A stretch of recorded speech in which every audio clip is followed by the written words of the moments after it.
Monsieur le Président, l'heure est grave. Vous prenez des mesures de plus en plus dures et brutales, sans précédent. Vous nous avez dit au mois de mars que nous étions en guerre. Mais en guerre contre qui? Contre quoi? On n'est pas en guerre contre un virus. On soigne les gens et on gère une épidémie. Quel est le sens de maltraiter pareillement la population française avec des mesures douteuses, sans efficacité avérée, destructrices de l'économie, du lien social et des libertés? Les mesures que vous avez adoptées depuis des mois, Monsieur le Président, comme le confinement ou plus récemment le couvre-feu, n'ont aucun sens, elles n'ont aucune utilité avérée et ne sont pas recommandées dans la littérature scientifique. Depuis des mois, le bruit circule qu'un reconfinement aura lieu au mois d'octobre. Nous y sommes, Monsieur le Président. Aviez-vous un plan préparé? Ce qui est sûr, c'est que vous conduisez le pays à la faillite, avec des mesures absurdes et inutiles, semant le désespoir dans la population. Le président du MEDEF, hier, vous a imploré de ne pas confiner à nouveau. Le confinement ne fait pas partie des meilleures mesures en matière de lutte contre une épidémie. L'OMS a rappelé encore l'autre jour qu'elle ne la recommandait pas du fait de la destructivité de cette mesure, notamment socio-économique, mais aussi de son inaptitude à juguler réellement l'épidémie. Les réponses que vous apportez à cette pandémie n'ont rien à voir avec la science. La science qui d'emblée recommande une séquence qui était prévue dans tous les plans pandémie et dont vous n'avez pas tenu compte. Identifier le plus rapidement possible les personnes symptomatiques porteuses du virus, les soigner et les laisser être soignées par les médecins généralistes, protéger les personnes à risque et augmenter les capacités hospitalières de sorte à pouvoir encaisser le choc de la vague épidémique.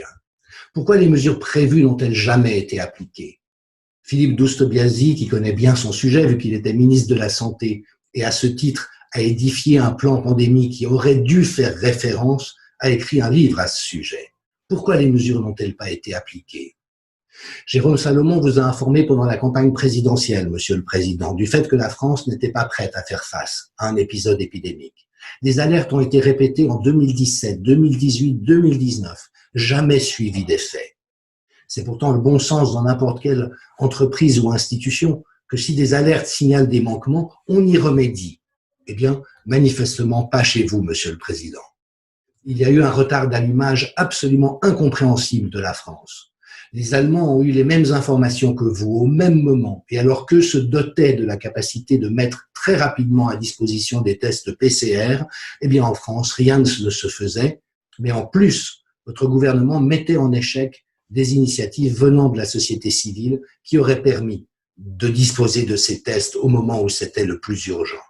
Les premières commandes de masques, Monsieur le Président, alors même que nous savions que les stocks étaient défaillants, ne se sont produites que dans le courant du mois de mars. Vous avez innové avec une interdiction sans précédent du soin médical apporté aux personnes malades, en privant les médecins généralistes, qui sont le premier rideau de défense face à une épidémie, d'utiliser des remèdes potentiellement utiles et dont l'efficacité a depuis été confirmée. Il y a eu une somme de manipulations autour de l'hydroxychloroquine qui fera frémir les historiens, Monsieur le Président. Entre votre ex-ministre de la Santé, Madame Buzyn, qui se justifiait devant la commission de l'Assemblée nationale en disant « les Français prennent trop de médicaments, donc nous avons interdit l'hydroxychloroquine, nous l'avons mis sur un tableau de substances vénéneuses ». Mais quelle absurdité! Nous avons tous été témoins de la vague de manipulation autour de cette molécule. D'abord, l'affirmation totalement fallacieuse de sa soudaine dangerosité, reprise en boucle par les membres de votre gouvernement, par les médias.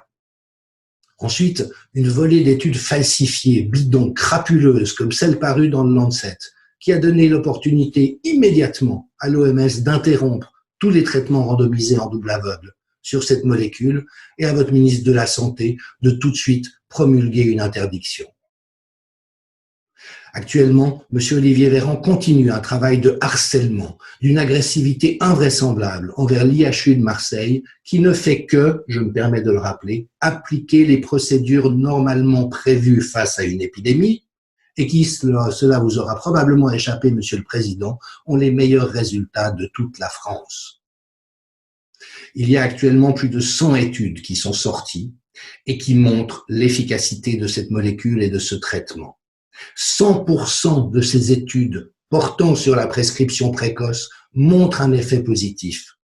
Et cet effet positif va, selon le moment de la prescription, de 25% d'hospitalisation et de décès en moins jusqu'à 65% lorsqu'elle est prescrite précocement. Or, vous, Monsieur le Président, tout en libéralisant le Rivotril, qui est un euthanasiant pour les personnes dans les maisons de retraite, vous avez interdit l'accès pour les patients et les généralistes au traitement azithromycine, hydroxychloroquine. Votre conseil scientifique, Monsieur le Président, est un conseil politique et c'est même un conseil lucratif. Ses membres sont bardés de conflits d'intérêts, massifs dans certains cas, avec l'industrie qui, évidemment, cherche à profiter de cette épidémie. Il y a eu une communication malhonnête tout au long de cette crise de la part de votre gouvernement et de vous-même. Elle a été systématiquement anxiogène. Les indicateurs ont été manipulés. Des réalités sans précédent, comme ces campagnes de testing sur des millions de personnes qui ne veut strictement rien dire étant donné la sensibilité des tests en question, tout ceci n'a fait qu'entretenir un état de panique qui aura été bien pire que l'épidémie elle-même. Il faut rappeler, Monsieur le Président, que la Covid-19 est une maladie dont on ne meurt plus aujourd'hui, sauf à être en toute fin de vie, et à être tellement affaibli que ce virus ou un autre peut provoquer un décès.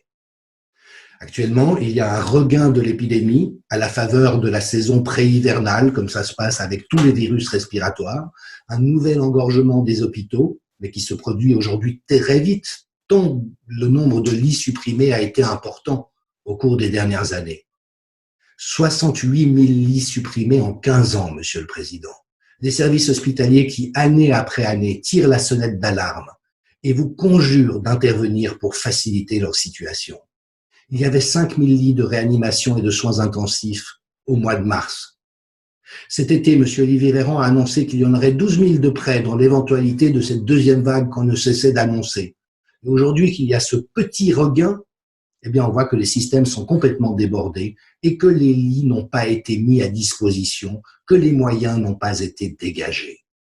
Vous avez, Monsieur le Président, généré une bouffée collective délirante dans notre société. La première chose dont nous avons besoin dans une situation d'urgence, c'est de sang-froid, c'est une capacité de penser raisonnablement les choses et de prendre les mesures qui s'imposent. Au lieu de ça, vous avez entretenu un climat anxiogène à haute dose qui aura constitué un réel traumatisme sur le psychisme collectif. Et même des gens a priori rationnels et sensés, comme des infectiologues, des épidémiologues, des virologues, commencent à dire tout et n'importe quoi, et notamment vous inviter à reconfiner, alors que je me permets de le rappeler, le confinement n'a jamais fait partie des bonnes pratiques en matière de gestion d'une épidémie. Les études en provenance d'Angleterre estiment à 200 000 le nombre de décès qui se produiront comme conséquence des effets destructeurs du confinement. Et pendant le temps où la population britannique était confinée, Monsieur le Président, 2/3 des décès supplémentaires ont été dus à d'autres causes que la Covid-19, et notamment toutes ces personnes qui n'ont pas pu être soignées normalement par rapport à des pathologies graves. Monsieur le Président, les mesures que vous avez prises violent d'une manière sans précédent les droits constitutionnels et fondamentaux, les libertés individuelles et publiques.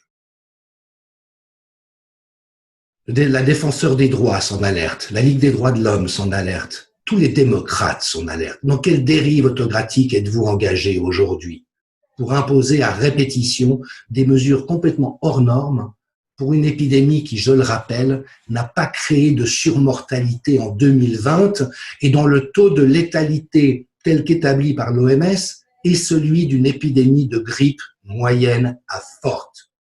Pour cette réalité, Monsieur le Président, vous mettez le pays sens dessus, sens dessous. Vous détruisez l'économie, vous privez des millions de personnes de leur gagne-pain et vous nous précipitez dans une course folle vers une situation dont seule peut-être la Grande Dépression de 1930 peut nous donner une idée de ce qui nous attend si vous ne corrigez pas le tir rapidement.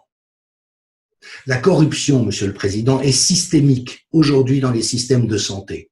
Ce ne sont pas quelques complotistes ou moi qui le disent. C'est l'Organisation des Nations Unies, c'est l'Union européenne.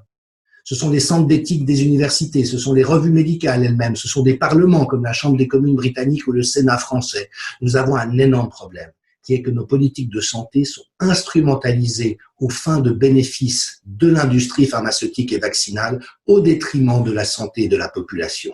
Et c'est exactement le cas de figure dans lequel nous sommes. Cette réalité de la corruption systémique et institutionnelle, elle est connue, elle est établie, et pourtant vous continuez à agir comme si elle n'existait pas, tout en donnant l'impression, Monsieur le Président, de servir ses intérêts sans vergogne et à l'encontre de l'intérêt de la population française. Votre ami Philippe de Villiers, Monsieur le Président, avait livré il y a quelques années dans différentes interviews cette parole frappante. Il disait que face à des oligarques, comme il en existe en Occident, comme Monsieur George Soros, vous vous mettiez à genoux. Ceci et ces propos ont été enregistrés. Qu'en est-il, Monsieur le Président? Êtes-vous inféodé à d'autres pouvoirs et intérêts que ce souverain du peuple français qui vous a élu? Si oui, démissionnez, Monsieur le Président, et remettez, comme la Constitution le prévoit, le pouvoir entre les mains du Président du Sénat. Et si ça n'est pas le cas, changez de cap de toute urgence, Monsieur le Président. Vous êtes face à l'histoire, mais vous êtes aussi face à votre destin. Vous resterez soit comme une des ultimes émanations d'un système de capitalisme financiarisé à outrance, ne tenant compte ni des besoins ni de la souffrance des peuples, et ayant conduit la société française dans une destruction sans précédent. Ou, si vous tenez compte de cette parole du philosophe Michel Serres, qui nous rappelait que nous ne sommes pas dans une crise, nous sommes dans un changement de monde, à ce moment-là, veillez à réinstaurer le plus rapidement possible les valeurs démocratiques et humanistes, à sortir de cette ornière technique et déshumanisante telle qu'elle existe aujourd'hui dans tous les domaines de notre société. Et soyez le guide qui nous conduise vers un monde dans lequel nous pouvons souhaiter vivre. Cela passe, Monsieur le Président, en priorité par le fait de sortir de cette bouffée délirante. Laissez les médecins prescrire l'hydroxychloroquine et l'azithromycine. Donnez les moyens aux médecins de soigner les gens qui sont malades. Augmentez les capacités hospitalières pour faire face à la recrudescence hivernale de l'épidémie. Monsieur le Président, vous êtes face à votre destin. À vous de choisir.